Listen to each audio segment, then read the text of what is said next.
Cyclonic સર્ક્યુલેશનની દિશા બદલાઈ। આગામી 48 કલાક કચ્છ ઉત્તર ગુજરાતમાં હળવા વરસાદની શક્યતા। રાજ્યના અન્ય ભાગોમાં ઉકળાટ રહેશે।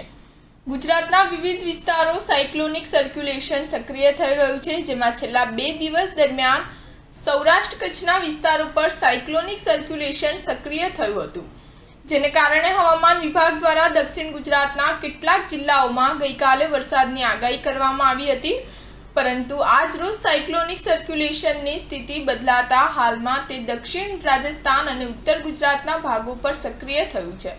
તેથી આગામી 48 કલાક દરમિયાન ઉત્તર ગુજરાતના વિવિધ જિલ્લાઓમાં હળવા વરસાદની સંભાવના છે। આગામી 2 દિવસ બાદ સૌરાષ્ટ્ર અને દક્ષિણ ગુજરાતના દરિયાકાંઠાના વિસ્તારમાં રહેતા લોકોને અકળામણનો અનુભવ રહેશે।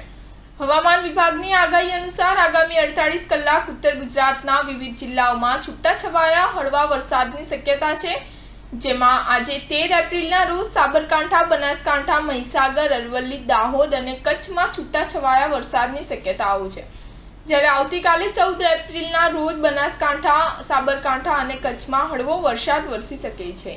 સ્ટાર ન્યૂઝ 7 હંમેશા સચ્ચાઈની સાથે।